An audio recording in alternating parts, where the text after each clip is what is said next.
მოგესალმებით ძვირფასო მეგობრებო, ჩვენ ახლა ვიმყოფებით ლალიანთიძის საკვირაო სკოლაში.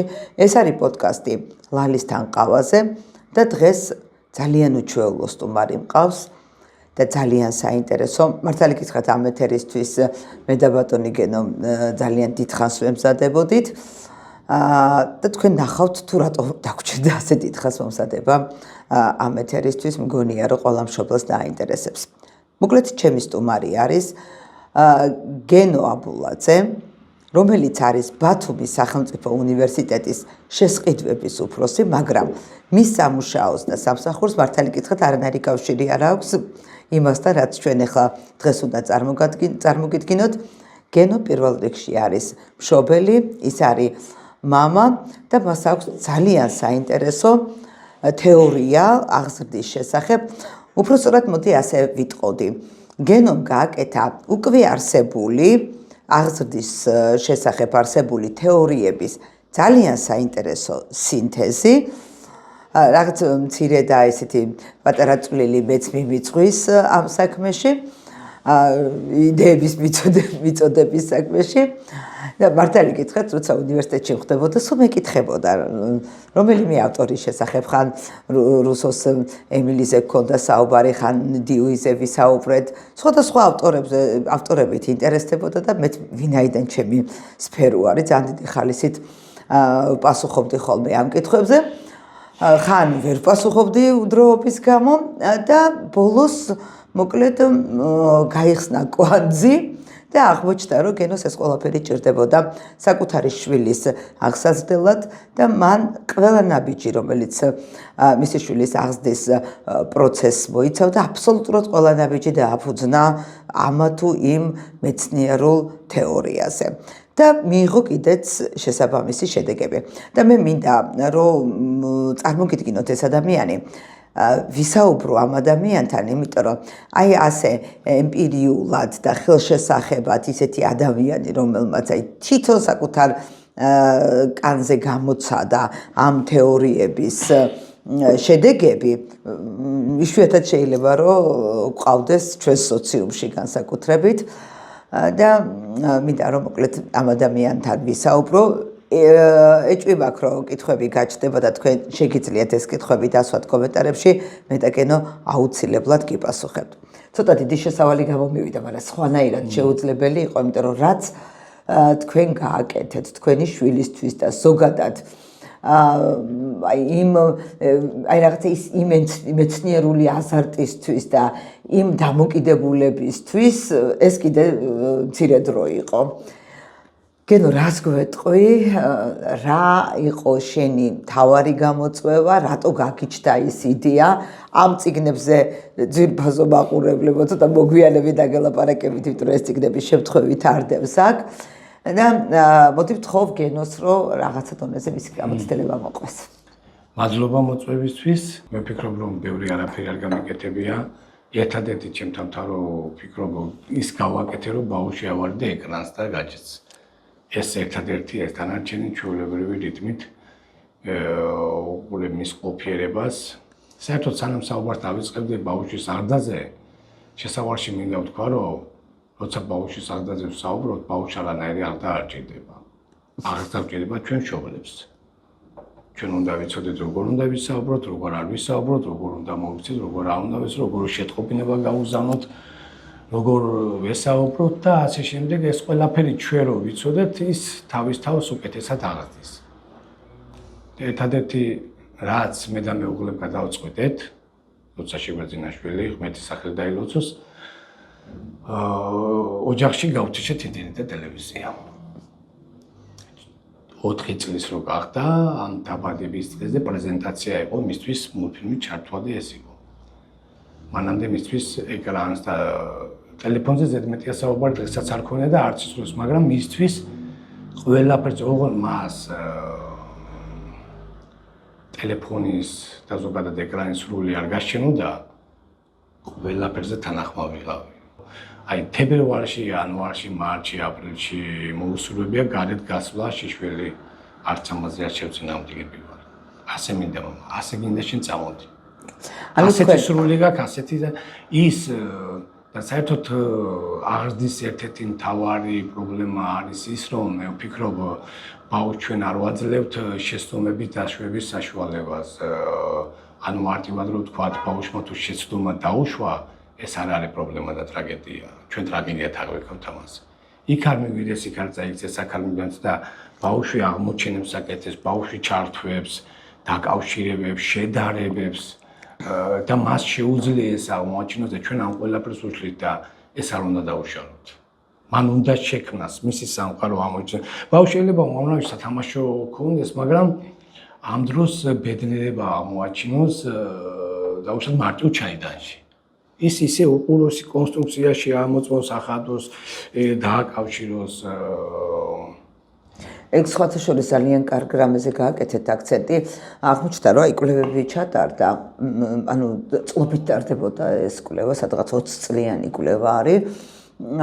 აღმოაჩინეს, რომ რაც უფრო ნაკლები აქვს ბავშვს სათამაშო, უფრო მეტად ვითარდება, იმიტომ რომ თვითონ იმპროვიზირებს და თავად იგონებს სათამაშოს და საკუთარი გართობის მეთოდებს და მართალი გითხრათ, მე დავფიქრდი, რომ მე როგორც დედას ძალიან დიდი შეცდომა მაქვს დაშვებული მაგ თვალსაზრისით, იმიტომ რომ ჩემი შვილი მყავდა ბოლომდე უზრუნველყოფილი სათამაშოები და იმაშინ დავფიქრდი, რომ ეს მართლაც და გამახსენდა ჩემი ბავშვობა, როცა სოფელში როცა დავდიოდით ხოლმე ზაფხულობით, მახსოვს რაღაცა თხილის ჯოხებიდან და ჩალისყენებიდან რაღაცას კეთებას მასწავლიდნენ მეზობლის ბავშვები, იქაურები და ძალიან კარგად ვერთობოდით იმაზე და ვიმპროვიზირებდით და ამის შემდეგ ყველა მასალას რაღაცნაირად თამაშისთვის გამოსადეგ კონტექსტში ვუყურებდით და ეგ ძალიან მნიშვნელოვანია, ძალიან კარგი და საინტერესო ასპექტი მიაქციეთ ყურადღება. ესე იგი, გენო, ჩვენ ახლა რა ვითარება გვაქვს? ბავშვის აღზრდის პროცესში არის ერთი მხრივ ფიზიოლოგიური მხარე, მისი ფიზიკური ჯანმრთელობა, მოდი ასე ვთქვათ, მეორე არის მორალური აღზრდა და მესამე არის ფსიქოტიპის ჩამოყალიბება და მისი სოციალიზაცია, ხო? ეს ერთად შეიძლება რომ მოვაქციოთ. აი ეს ასე რომ ჩავშალოთ. აი ამ მიმართულებებში რა გაგიკეთებიათ? ისეთი რომ აი თქვენ თვლით რომ აი ეს არის შედეგი და ისიც ვთქვათ რა ბავშვი ახლა რამდენი წლისაა თქვენი შვილი? 5 წლისაა, არ მინდა გავამახვილო ახლა ბავშვი ყურადღება და საერთოდ საინტერესო. ხო, ანუ თქვენ ხართ 5 წლიან ექსპერიმენტში, მოდი ასე ვთქვათ. არანაირში და მე ვფიქრობ რომ არაფერს არ ვუკეთებ, უბრალოდ იმას ვუკეთებ და საერთოდ ბავშვთვის რა ყველაზე დიდი დახმარებაა ასეთისა და ყველაზე დიდი დახმარება დაუხმარებლობაა. მას არაფერში არ დავეხმაროთ. თავის თავს უკეთესად არც მას მიუყვეთ.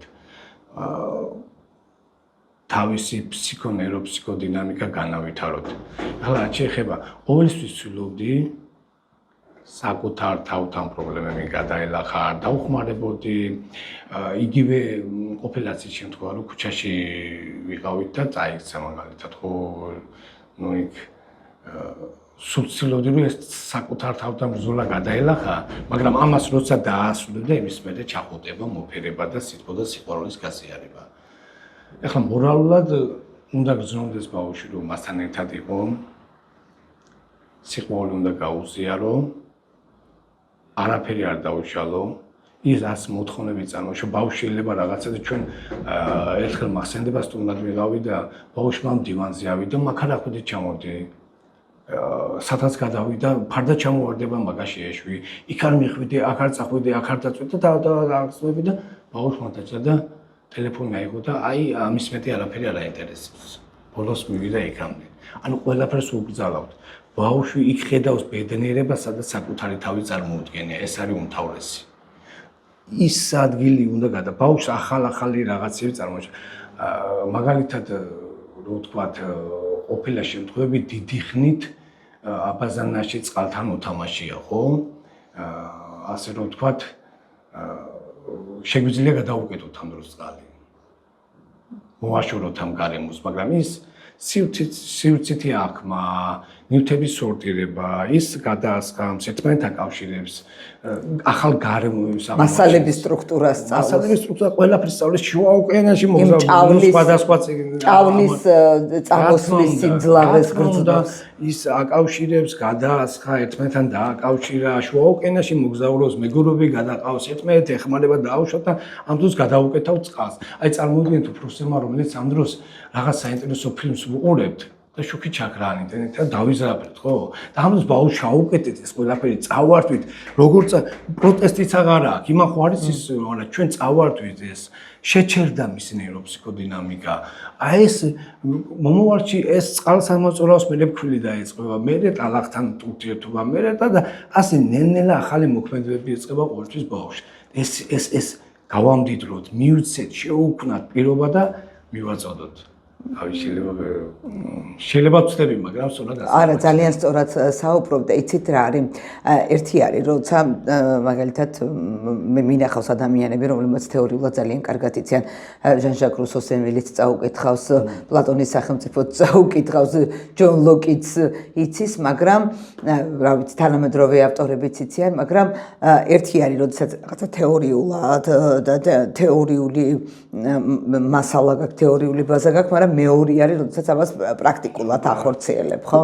აი თქვენ ყველაზე მეტად აი რომელი თეორეტიკოსი დაგეხმარათ, აი თქვათ რა რომელი ეს ეხა თქვენ რო საუბრობდით ჟან-ჟაკ რუსო ამოვიცანი ერთ-ორ ფრაზაში და ეს არის გენიალური ნაწარმოები ჟან-ჟაკ რუსო. ჩემი პირველი ამზადებელი ლიტერატურასთან გაცნობა იყო ჟან-ჟაკ რუსოს ემილი. და ამ წიგნზე დავუახლოვდი, რომ ეს ბავშვი რო შეგვეცინა პანდემიის პერიოდი იყო და იქიდან მოყოლებული ეს წიგნი შეუძლია რომ ელექტრონულად ვაქცი გადავაბეჭდე.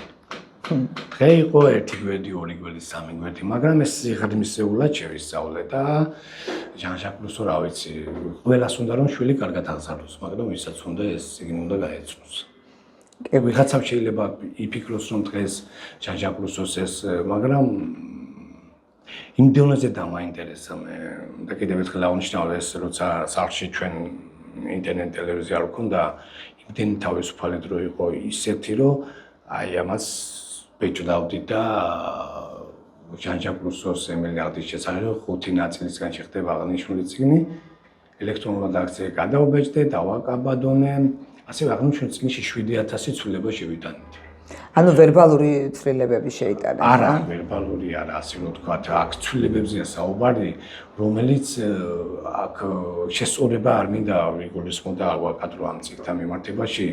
ცვლილება იმას გულისხმობ, იმ დროისლი დიალექტური ლიტერატურული ენით რაც იყო დაწესებული. ანუ ეს 30-იან წლებშია, ხო, თარგმნილი. 30 წელში გამოცემულია და თანამედროვე ლიტერატურული ენით გაემართა, თორე იქ არაფერ არ აცნელა და უფლება არც ჰქონდა რომ ისე სხვანაირი. ანუ ადეკვატური ენა მოძებნეთ. და მათ შორის ბევრი ჩანაწერი მაქვს გაკეთებული. იმ დროის აღდაცა რაც ჟან-ჟაკ რუსოს აქვს მოყვანილი აღნიშნული წიგნში და თანამედროვეში და ერთ-ერთი საინტერესო არის ასეთი ჟან-ჟაკ რუსო საუბრობს იმდროინდელი ერთ-ერთი პრობლემის არტახების, ანუ აკვანის არსებობის შესახებ. რაც შემდეგში გამოიხატება ის, რომ ბავშვი დაიბადა 9 თვე დედის მუცელში იყო, თავისუფლებას ეზიარა და ამ დროს მშობელი, გამგზელი მეურვე ძიზა ჩააკრავდნენ აკვანში, ეგრეთ წოდებულ არტახების საშუალებით დააკრავდნენ და მიზანი რა იყო, რას იმსახურებოდა ეს ყველაფერი, რომ მშობელი საქმე ქონდა, დაკავებული იყო რაღაცით, ბავშვი უსაფრთხოდ იყო, მაგრამ ამ დროს ბავშვს მოკავილი უნდა რაღაც ფსიქოლოგიური შინაგანი სტრესი აქვს და ამას ვერაფერს ვერ გახვედრებს და ჩაკრულია უბრალოდ ანუ გრძელვადი ამ პერსპექტივაში ძალიან დიდი პრობლემაა და იმ ქვეყნებში, სადაც ეს არტახები გამოიყენებოდა, ჟან-ჟაკ რუსო აღნიშნავს, რომ გავრცელებული იყო მენჯის ამოვარდნა, ფეხმრუდრობა, კოჭლო და ასე შემდეგ და მიზანი ის იყო, რომ მშობელი იყო უსაფრთხოდ და საქმეს აკეთებდა და დღევანდელ პერიოდში რომ გადმოვიდეთ, დღეს აღარ არსებობს. ანუ არტახების მიზანი ის იყო, რომ დაკავებული მშობელს ჰქონდა დრო რომ ბავშვი ყოლოდა უსაფრთხოდ. ტიროდა თუ და ასე შემდეგ და ასე რაღაცა თავისებური პრობლემები. დღევანდელ რეალობაში რომ გადმოვიდეთ, დღეს აღარ არსებობს ეს, აღარ გამოიყენება, მაგრამ დღეს გვაქვს გაჯეტი, ეკრანი. რატო აძლევს მშობელი შვილს?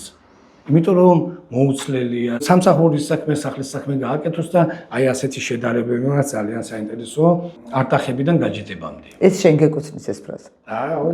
არტახებიდან გაჯეტებამდე ძალიან მომეწონა. ძალიან სხვადასხვა და საერთოდ გაჯეტის პრობლემას მე რაც შევისწრე რაც მივხვდი ბავშვმა რომ უბრალოდ ერთი კადრი ფოტო დაინახოს მას ჭირდება ამის საქმისთვის დაახლოებით 4-6 წამი რა კონტრაქტის ფერებია როგორ არის პატარა ბავშვის გონება ეს რო აიყვას და ამის შემდეგ წამში როცა ვიდეო ფილმს კადრს უყურებს ბავშვი წამში გადის დაახლოებით 30-დან 60 კადრი ანუ იმ დროის რესურსში რაც ბავშვმა უნდა ერთი კადრი აღიქვას, უყურებს დაახლოებით 200 ფოტოს.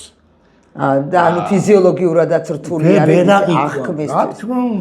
რა თქმა უნდა და ეს ყველაფერი და ეს რას იწვევს აღქმის არღვევას იწვევს. რა თქმა უნდა აღქმის შინაარსობრივად ურთიერთობა კონტექსტში ბავშვის და მას ოღონდ მეცი გაჭეტი მას რამის არ მომხდოს მე რამეზე არ დაინტერესდება ეს ძალიან სიღრმისეულ პრობლემებია და ეს პრობლემები თანდათან უკვე თავს იყრის ზოგადად ყველა პრობლემა ბავშვი და საერთოდ ეს ყველაფერი გარდატეხის ასაკში ეს სამწუხაროდ ჯერ არ არის ჩვენ ქვეყანაში დამდგარი და ღმერთით არც დადგება და დიდ პრობლემას ვერ ჩვენ უბრალოდ ძალიან ზედმეტად დამოკიდებული არიან ბავშვები გაჯეტების მიმართ.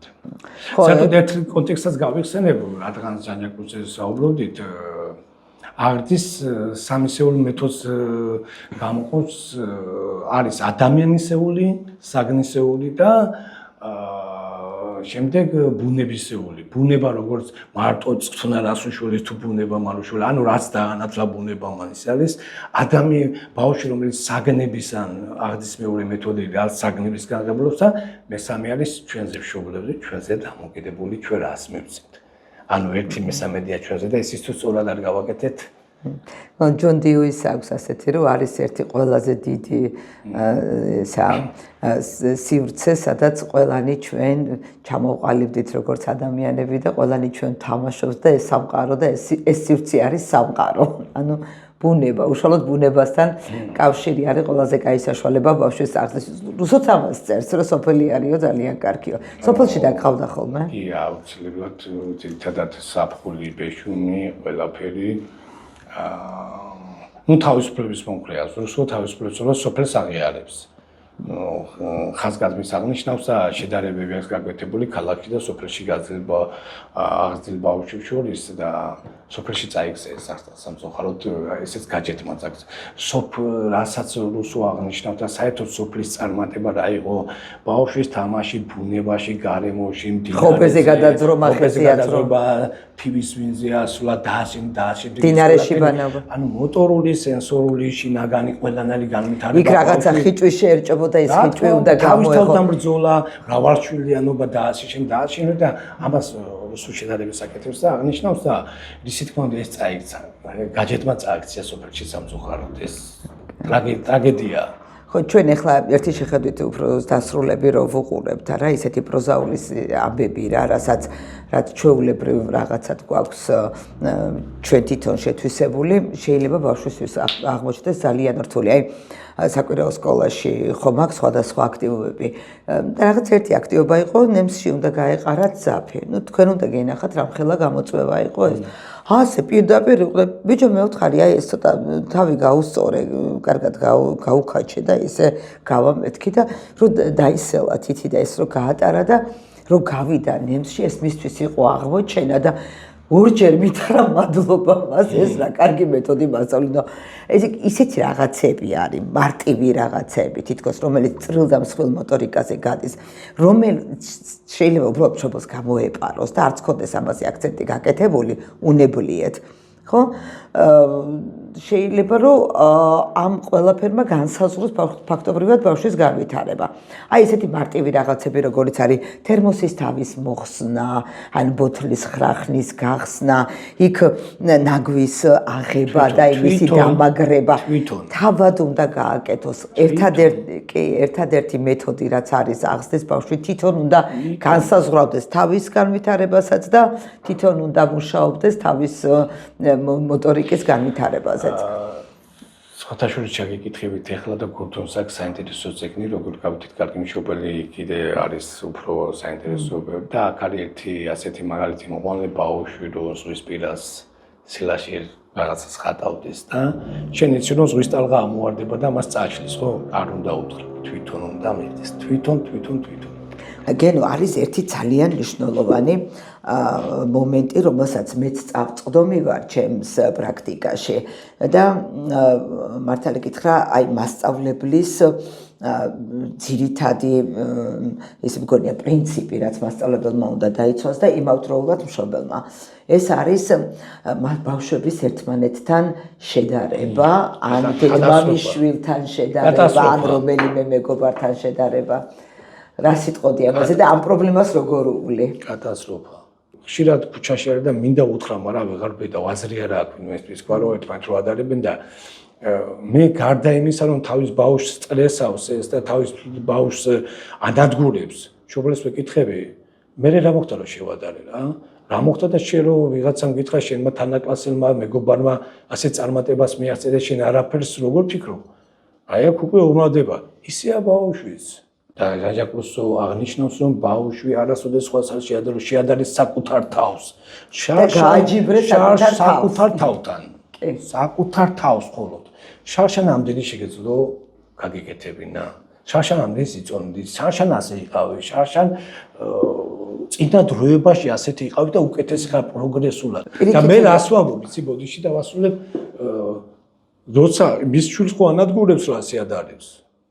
ვისაც რო შეადარებენ, იმასაც ხო გატრიპაჩების პრობლემა არ წარმოიშვება. მიმიხდით? კი, წარმოიშვება. აი მე მაგარი ტიპი ვარ რა. კი და მე ეს ადამიანები ძალიან მცირე წარუმატებლობაზე ძალიან რეაგირებენ და შეიძლება ძალიან მცირე აი ასეთი ვარსკვლავ ბიჭუნები რო არიან, ხო, თითქოს ყველაფერი რო გამოსდით და უცებ რაღაცაზე წაიფორხილეს არ გამოვიდათ, ეს პირველივე მარცხი ძალიან ანადგურებთ.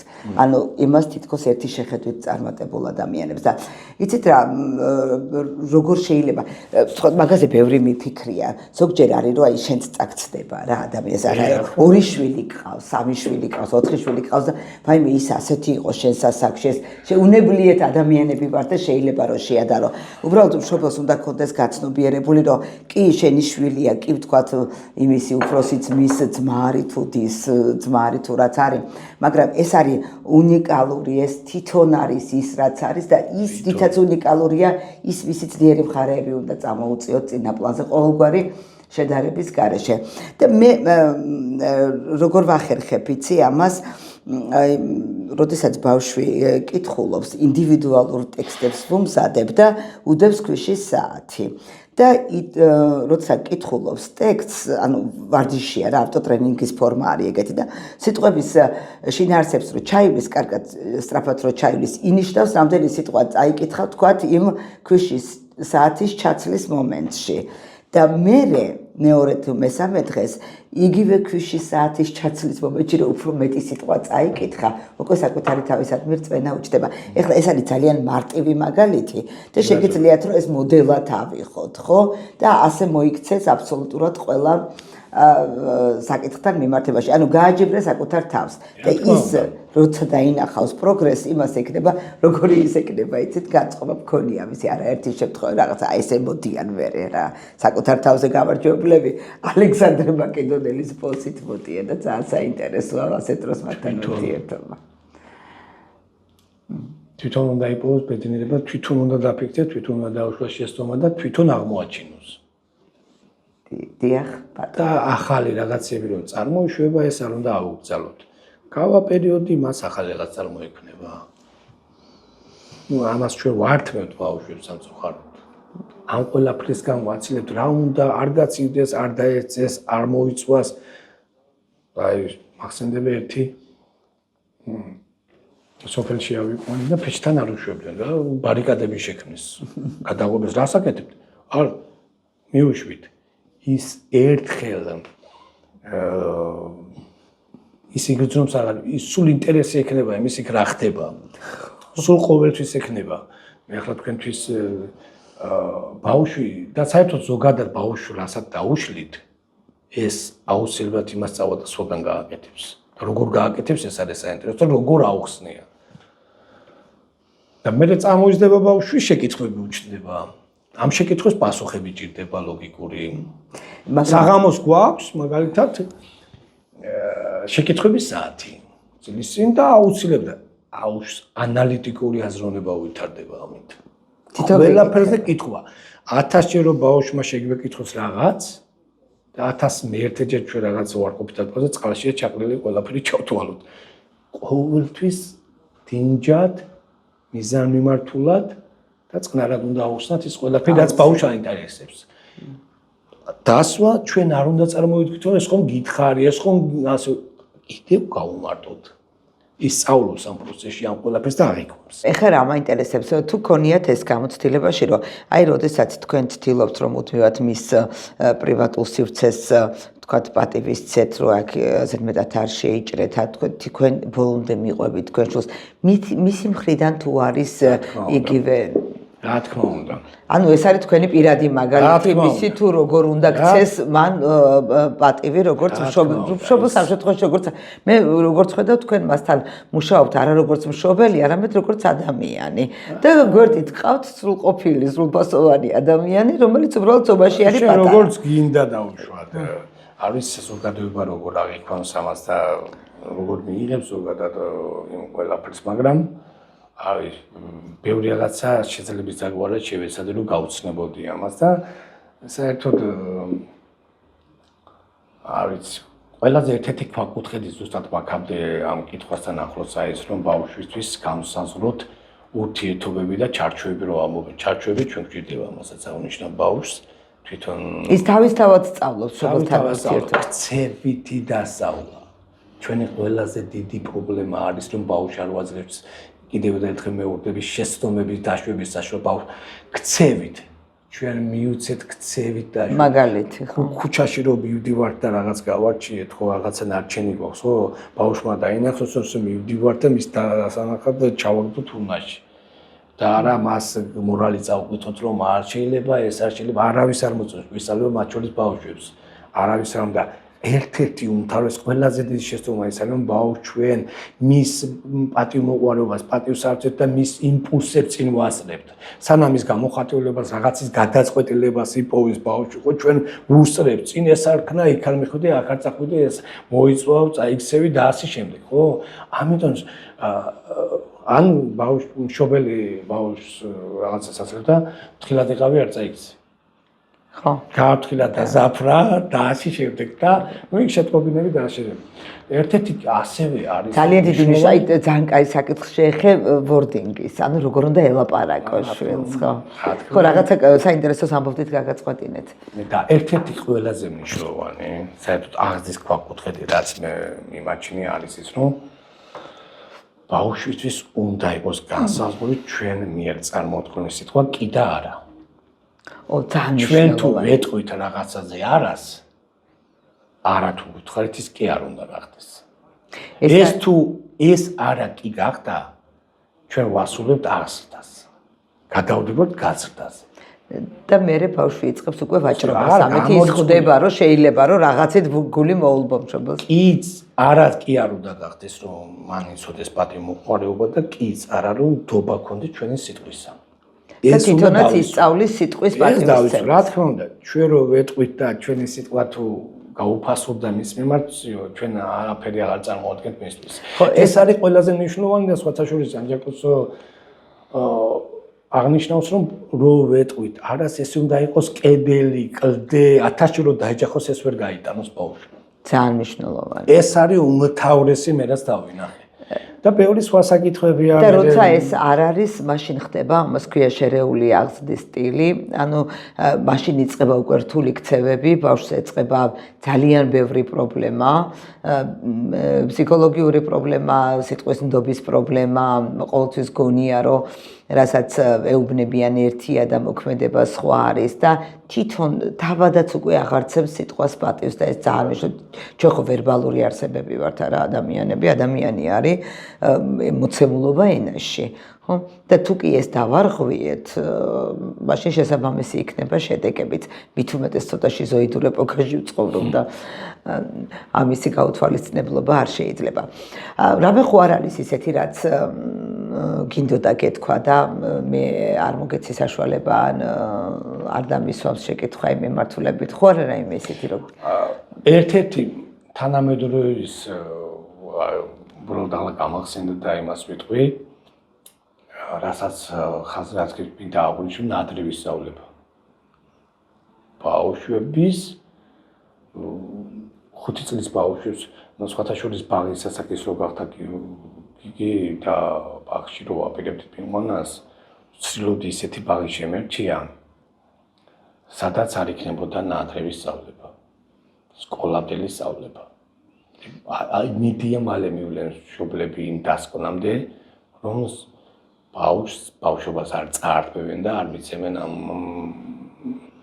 აი ერთ-ერთ ბაღში როცა ბაღს ვარჩევდით და საერთოდ ვაპირებდი ამ გადაწყვეტილების ბაღის სასაკი გახდა პირველი შეკითხვა ბაღში რომ მივდიოდი ეს იყო რომ თქვენ ხო ბაღის სასაკის ასავლით იქ სიხარულით ჩემი ინტერესი იყო რომ მენახა ესეთი ბაღი აღმომჩნდა სადაც ეს არის სწავლებოდა და საერთოდ აი წარმოვიდგინოთ ერთმა ბავშვმა ვიღაცისმა იცის სკოლამდელი აღრძის ეს პროგრამა მეურნემ არ იცის მივიდა ბავშვი მასწავლებელმა რაღაც ახსნა გადრიბაჭდა გაყეყეჭდა წამოიყვირა დაასრო მოვლენებს გაასრო და ამ ბავშვმა იმას აქში ისწავლეს ყველაფერი როცა უნდა ესწავლა თავისი ასაკის შესაბამისი განმავითარებელი სოციალური კოგნიტური ემპათიური ეს ურთიერთობები ეს შემეცნები მისი ფანტაზია უნდა განავითარებინა თავისთვის და დააზეპინეს რაღაც ლექსები აი წარმოვიდგინეთ 3 წლის ბავშვს რა შეჭირდება ახლა ლოგიკურად რომ მიყვეთ 180 ქვეყნის დედაქალაქი იცოდეს რისთვის არ რაღაცა ბავშვმა შეიძლება იცოდეს სამკუპლეტიანი ლექსი რაღაც დედაზე ზეპირად და ემოცია არ ქონდეს, შეგრძნება არ ქონდეს. და უფრო კარგად რო თქვა, ახლა კარგად გადმოვცი, ბავშვი სწავლობს იმ ასაკში იმას, რაც მე შემდეგ სასწავლი და იმ ასაკში იმას არ სწავლობს, რაც თავისი უნარებისა და გასათვალისწინებით. მე მშობელი დაფიქრდება, განვითარებას კარგავს, მშობელი დაფიქრდება. ჩემი ბავშვი, ჩემი შვილი სკოლაში მისვლამდე ეს ყველაფერი მაღალ დონეზე იცოდა და ვიღაცა პირობითად ბჭყალებში სულ მასწავლებელი შეხვდა, რომელმაც წაართვა ეს ყველაფერი. თავის დანაშაულს და თავის უმეცრებას კი ვერ ხედავს. მე წაიყვანს პირობითად ახლა ჩემი შეხედულებით და კავშირებებით ვამბობ ამას, სხვა სკოლაში გადაიყვანს და ასე ერთ წელზე ტრიალებენ რა. არანაირი ნადრევის სწავლება. ერთ-ერთ ბაღში ასეთი ფრაზა მესმოდა სხვათა შორის ძალიან დამომასწორდა 1000 კაცი ფასდება 10000 დილობა. ბავშვები ერთხმაში 1000 კაცი ფასდება 10000 დილობა. თუ კაცაც უნდა არა გასტაძარ თვითსობელი ბავშვები. თუ კაცაც უნდა არა აი ისთვის ჭირდება. 1000 კაცის მნიშვნელობა იცი რა. ანუ ჩვენ საერთოდ უნდა შევეცადოთ რომ არანაირი დაზეპირებითი სწავლება ქცევით მივცეთ მას მაგალითი. მხოლოდ ქცევით დავსიო. არასოდეს არაფერი არ ვასწავლოთ. არასოდეს მორალი არ წავუკითხოთ. ჩვენ მოვიქცეთ წესიერად რომ ჩვენ მოგზაურობთ და მაგალითი ვიყოთ მისთვის. ეს არის აღსდა. ასეთი ექსპერიმენტი ჩაატარეს ამერიკელებმა ინდოეთში. ერთი სოფელი იყო რაღაცა უღარიბესი. იცით ხო ინდოეთში რაღაცა ზოგადად არის ისეთი ადგილები, სადაც სოციალური ფონი არის ძალიან დაბალი და დადგეს იქ კომპიუტერი. რაღაცა სათამაშო კომპიუტერი 50-იანი წლების ექსპერიმენტია რა და ის რაღაც ის რო არის მარიო თუ რაღაცა რო რაღაცა ისეთი მარტივი თამაში იყო რა რაღაც ეგეთი ჩაწერილი MM-ში და ერთი წლის მერე მივიდნენ და სოფლის ბავშვები იყვნენ აბსოლუტურად არაფერი არც ტექნოლოგიების იცოდნენ არც არაფერი და მივიდნენ და ამ ბავშვებს უკვე ყველაფერი გარჩეული ქონდათ სქემები დაუშლიათ ის შეუსწავლიათ რაღაცა შეგნით და წამოიყვანეს მე ის ადამიანები ის ბავშვები და დღეს ამერიკაში თუ კი ვინმე არის IT სპეციალობაში ყველაზე მაგრები ესენი არიან ზუსტად ინდოელები და ამ პროექტის მარტო ეს პროექტი არ იყო კიდე სხვა პროექტებიც იყო რა თქმა უნდა მაგრამ ამისი დამსახურება არის რომ მიცეს საშუალება ბავშვებს რომ თავისით რაღაცა გაეკეთებინა უბრალოდ დაუდეს და შეისწავლეს იმათმა. მაგას ეფუძნება ზუსტად მონტესორის, მარია მონტესორის მეთოდი, რომ რაც უფრო მეტია თავისუფლება, მით უფრო მეტი არის შედეგი და მით უფრო მეტად სწავლობენ ბავშვები საკუთარი თავის მართვას. საკუთარი. და ეს ბაღის ამბავიზე ვსაუბრობდი და ბოლოს აღმოაჩინეთ ბათუმში სასიხარულოდ არსებობს ვალდორფის ბაღი. ვალდორფი თქვენთვის ცნობილი ახლა ეს მიმართულება. ძალიან კარგი მენეჯმენტით, ძალიან კარგი ადამიანებით და მეგობრებს ყველასთვის იქ ეს ვალდორფი მე ვიცოდი ეს რუდოლფ შტაინერის მეთოდოლოგიაზე არის დაფუძნებული. აი საზოგადოებაში როცა ეთქვეს ბაღო, კითხვები როგორი მოდის, იცით? ლექსებს ასწავლიან, ამას ასწავლიან, ამას ასწავლიან, ამას ასწავლიან. ეს ბაღია, სადაც არაფერს არ ასწავლიან, მაგას საბოლოო ჯამში ბავშვი ყველაფერს სწავლობს, რაც საინტერესოა, მისთვის ჩართულია იქ კვების საკითხებში, დალაგება, დასუფთავებაში, როგორი ამინდიც არ უნდა იყოს ბავშვი მაინც გარეთ ყავთ სუფთა აირზე და სასოულია რა. ნებისმიერ ფსიქოლოგი მე ძალიან მომწონს ეგ ბაღი და საერთოდ ვალდორფის სკოლებიც არის ძალიან კარგი, მაგრამ სამწუხაროდ ჩვენი განათლების სისტემა და ეგ მეთოდოლოგია ვერ მეგობრობს და შეუძლებელია. და ცოტა პრობლემები წარმოგვიქვს და ქალაქში იყო ბაღი და ქალაქარეთ გავიდა ცოტა მაგრამ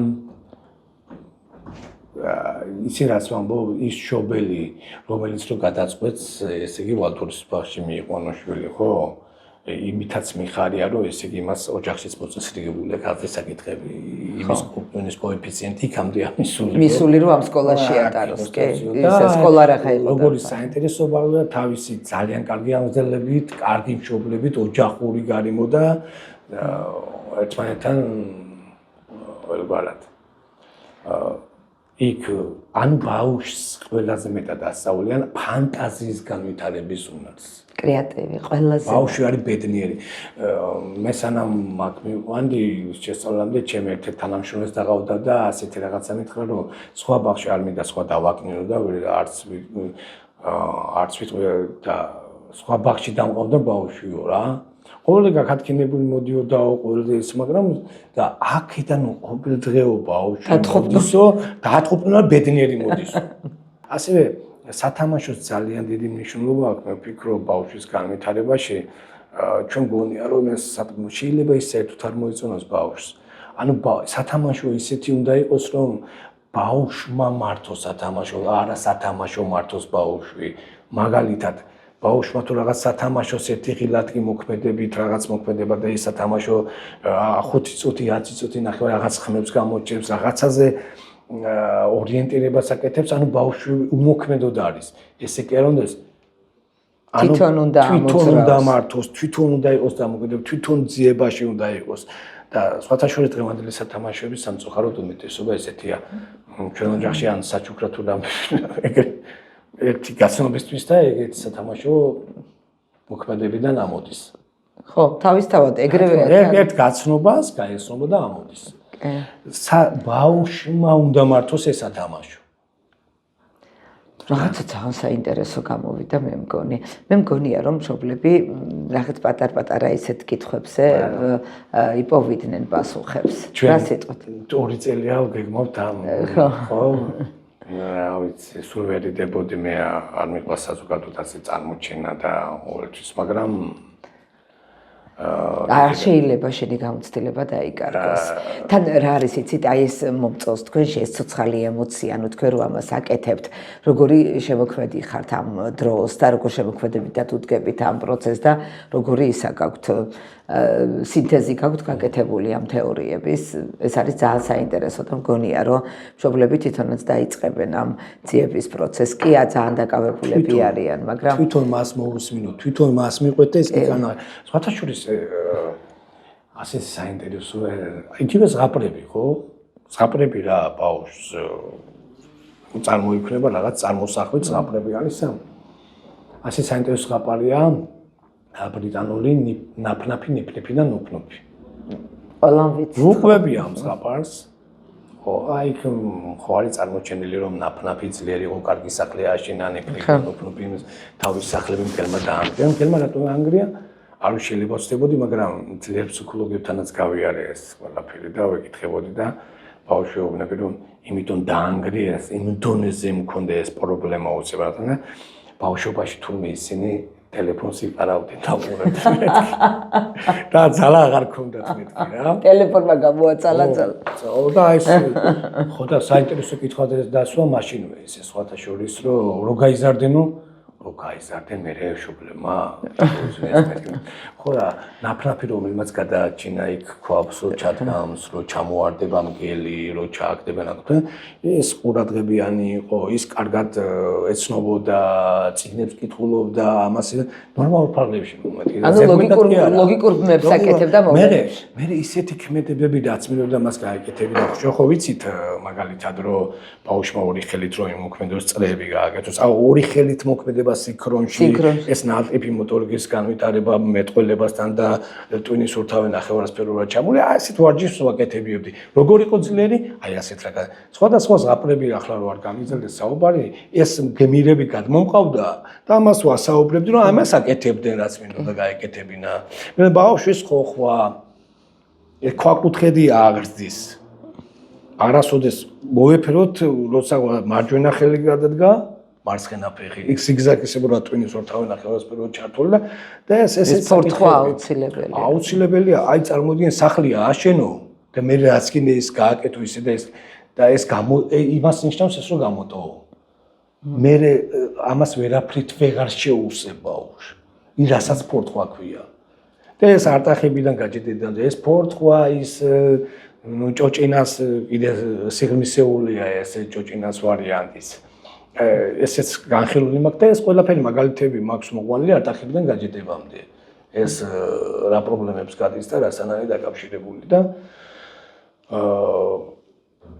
არ ვიცი ძალიან ბევრი რამე იცი და ძალიან კარგად იცი და მომწონს ეს ყველაფერი მოდი ფინალურ ფაზაში გადავიდეთ ჩვენი გადაცემის ეს არის ლალისთან ყავაზე ამიტომ ყავა არის ჩვენი ფინალური ნაწილის აუცილებელი კომპონენტი აი რა სიტყვი ყავაზე და შენი აზრით რა ასაკიდან უნდა დაიწყოს ადამიანმა ყავისმა მე პატარა რო ვიყავი მე მახსოვს მე-4 მე-5 კლასიდან ვიპარავდი და ჯუბაცვავდი არის მე ის ვიცი რომ ბავშვი ჯანმრთელობიდან გამომდინარე ჩაიც არ უნდა დალიოს 12 წლამდე ეს კოფეინი შეიცავს ყავა თავისთავად არა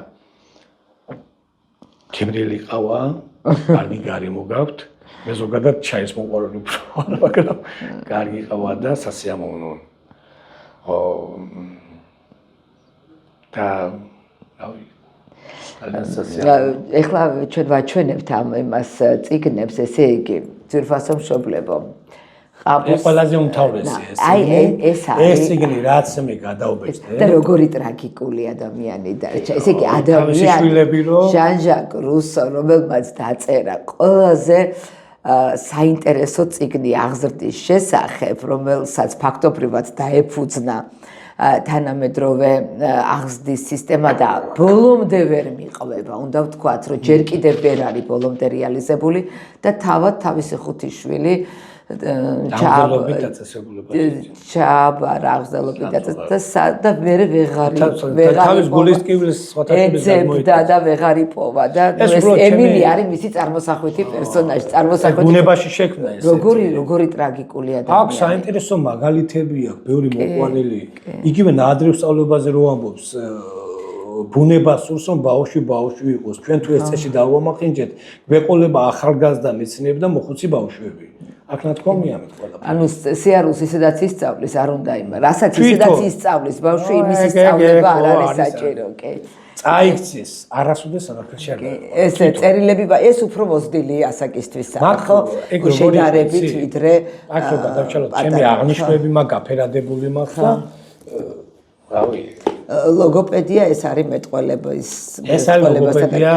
სხვათა შორის ეს მე დამჭირდა ერთ-ორ მოსწავლესთან შიშინაბგერებს გამოთქვამდნენ და ცოტა წავიმუშავე ამ მიმართულებით რომ როგორ უნდა დავხმარებოდი თლად ლოგოპედობა ვერ შევძელი მაგრამ ცოტათი დავეხმარე და ეს არის თქვენი შედგენილი წიგნი ხო ეს არის მაუგლის პაციენტი ბედნიერი მშობლები მაუგლის პაციენტები, ბედნიერი მშობლები. აქ არის უმთავრესად გამოცდილებები, დაკავშირებები და ეს მე ვურჩევ ყოველთვის მშობლებს ჯენოტის ტექსტია ასეთი მშობელსა და შვილს შორის ძალიან საინტერესო არის იქ მე ძალიან კარგი მაგალითებია კი ემპირიული მაგალითებია ბევრი და აი ამ წიგს მე არ ვიცნობ ყაბულსნამეს მაგრამ ეს არის პირველი რომელიც ერთ-ერთი პირველი მაინტერესე და აუცილებლად მოგიწვია აუცილებლად გავეცნობი ძალიან დიდი მადლობა ძალიან საინტერესო იყო დავემშვიდობოთ ჩვენს მაყურებელსაც ეს იყო პოდკასტი ლალისთან ყავაზე და დღეს ჩემი სტუმარი იყო გენო აბოლაძე არა როგორც ბათუმის სახელმწიფო უნივერსიტეტის თანამშრომელი და ჩემი კოლეგა არამედ როგორც მშობელი როგორც მამა დაგემშვიდობებით და გისურვებთ რომ ბედნიერი მშობლები იყოთ